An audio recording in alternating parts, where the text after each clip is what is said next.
We are encountering all the signs that our Prophet ﷺ informed 1400 years ago of the end times before the day of judgment. And for instance, in a hadith from Suyuti, the life of my community will not exceed 1500 years. It's Hijri 1400s that the moral values of Islam will rule the world under the leadership of the Prophet Jesus ﷺ and Hazrat Mehdi ﷺ, after which will again be terrible degeneration, at the end of which will come the hour. Since we are in this period currently, how can the Islamic world prepare itself for welcoming these blessed persons, the Prophet Jesus ﷺ and Hazrat Mehdi ﷺ? Inshallah. There are several issues really here. Definitely ظهر الفساد في البر والبحر بما كسبت أيدي الناس. The Quran says that corruption has appeared in the sea and also on land because of what people have done. And one can talk about natural phenomena as simply taking place on its own, or rather than there is a certain link between the metaphysical and the physical. The universe is not really a mechanical universe in the absolute sense. Practically everything in the universe is contingent. The universe is not necessarily existent in the sense ultimately there will be an end to this universe. The Prophet ﷺ taught us in the hadith, if the day of judgment is about to unfold and you have a seedling, a small plant in your hand, if you have a seedling in your hand, the Prophet ﷺ said, and if you are capable of planting this seedling before really the hour manifests itself, that's it, ultimately you cannot. And if you can do that, do that. Meaning, continue working, continue doing that which is good until the very last moment.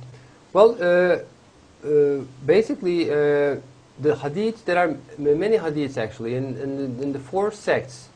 All of the imams believe in the end times, and the hadith is sahih for the end times, the signs given by our Prophet, and they came to be true. So, if the hadiths happened, for example, occupation of the Afghanistan, Iran, Iraqi war, sun and moon eclipses in the month of Ramadan, which happened in 1981 and 1982, yes. 2 following years actually, 15 days apart. And then comets, Halley comet, and the Lulin comet is described as with the 2 tails, a comet, brighter than normal, will move against the objects in the hadith, according to the hadith, all other comets. And before this comet droughts, this comet passed on 2009, Lulin comet with 2 tails, yes. And there were droughts, it's called global warming. And after this comet, floods, our Prophet said, and there are floods everywhere, in Asia, in America, in Africa, in Australia. And so Iran-Iraqi war, and our Prophet said there will be no winner of this war. That started in 1980, Hijrah 1400, and lasted for 7 years. There was no winner of the war. That is in the media. A bloody attack to the Kaaba as the sign of the emergence of the year of the Mahdi, our Prophet said, sallallahu alaihi wasallam. And this happened the first Muharram, Hijrah 1400, 21st November 1979. MashaAllah. That was the first time a bloody attack happened in the Kaaba, and there was bloodshed. And another bloodshed in the Kaaba, but not exactly in the Kaaba, but close to the place. Our Prophet mentioned the place. That happened in 1987.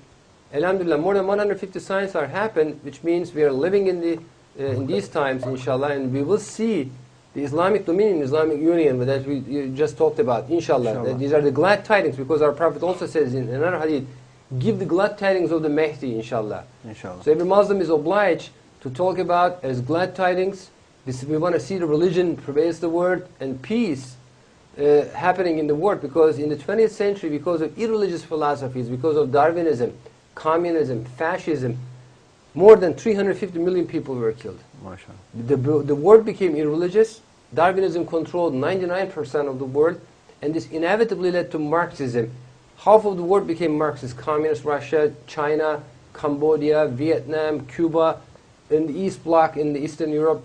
So basically, because of irreligious philosophies, wars, bloodshed, and now inshallah, Allah will prevail His religion, Allah will do it with Mahdi and Isa alayhi salam, and inshallah, we will see justice everywhere. You talked about injustice. You're right. I mean, there's so much injustice everywhere. Not in the northern part and the eastern, southern part of the world, but even, for example, imagine the United States. This is the richest country of the world. But I lived in the United States more than 10 years, and there were, as Jerry knows better actually, there was homeless people. Well, I mean, how could that be possible? So much money is going to the weapon industry, and there are homeless people in the United States, and there are people dying of starvation in Africa, in all over the world, and wars and bloodshed and oppression. So, alhamdulillah, inshallah, these good days are coming. Jerry, can we have your opinion on that, inshallah? Yeah, there's a lot on that. The actual amount that the U.S. is spending per year is about $1.3 trillion a year. And quite incidentally, from what I found out tonight doing some more research, that is half, exactly almost half of everything the U.S. brings in. So they're spending half of everything that comes in back out on war. And what you said about the homeless, not even here, it's all over. But we have about 5 million homeless people in the U.S. 5 million? And 5 million. And there are about 18 million empty houses in the U.S. Due to foreclosures from banks. So rather than to put those houses to use and get some of these homeless people off the streets, and we're talking women, children, babies, I mean, all the way from newborns up to the elderly that are living under bridges and in tents. And basically what it is because of a Marxist capitalist society. I get into a lot of discussion with people here about this because to me the morality in that is non-existent. The social, economic, and geopolitical society that we have in America nowadays is it's really sad if you know what's going on and how it got here. Clear back into the 1930s, we had Marxist ideals and communist ideals that were mixed in with our education system even. And these aren't theories, these are actually historical facts that these different departments were built with Nazi communist ideals behind them because they seen in the U.S. that this type of, if you will, brainwashing worked in communist Germany and in Russia and earlier in the 1900s, how well they worked to train a population into a way they wanted them to go. So what we have here now is a Darwinist, what I refer to as a Darwinist, Leninist, Marxist society. And that is because most people here are more concerned with themselves than they are with their neighbors. There are a lot of people here, I can give you one example.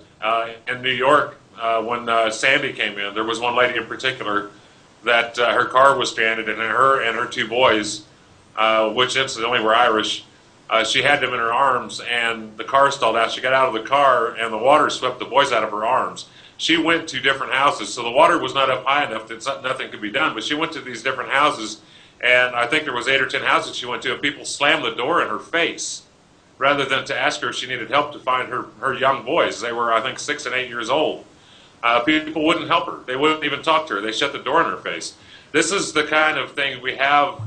It's not the majority of America, but we have this here. There is a lot of it here. And the morals and the integrity that come along with religion and with religious teachings, and a lot of people here, even if you mention religion, they want to call it an occult just because of the way that they've been trained through years to think. In America, one of the big sayings here, especially in my generation, is if you want to keep peace, don't talk about politics or religion. The biggest problem I think we have in this country is not talking about religion, is that our government, I think, since the 1930s has been programmed to try and get religion out of our government and out of our lives so that people have to rely more on the government than they do on faith. Because when you take faith away from a people or from a people's, from a nation, when you take faith away from that, when you take their faith in God, when you take their faith in Allah away from that, they have to have something to turn to or they have nothing. And then you have apathy, which is a big problem we have here now, which is apathy. So a lot of the people here, I think, as far as the Western world and the money that's being spent elsewhere, as Akhtar said, $1.3 trillion on war.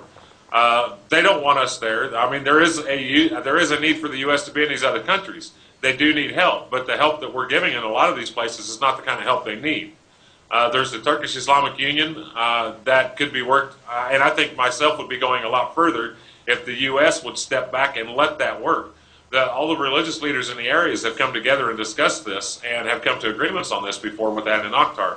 And from what I can tell with my research and what I know about my own country, is that a lot of what we're doing in these Middle Eastern countries is getting in the way of peace a lot of times.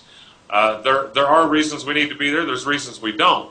But truly, the $1.3 trillion being spent to kill other people could be used to put people up in houses. And all the banks we have here, if they were acting morally and working in a business where they actually wanted to be upstanding and have respect, could take these 18 million empty houses and put 5 million of these people in them and get them off the streets. Yeah. Inshallah. Inshallah. Inshallah. Inshallah.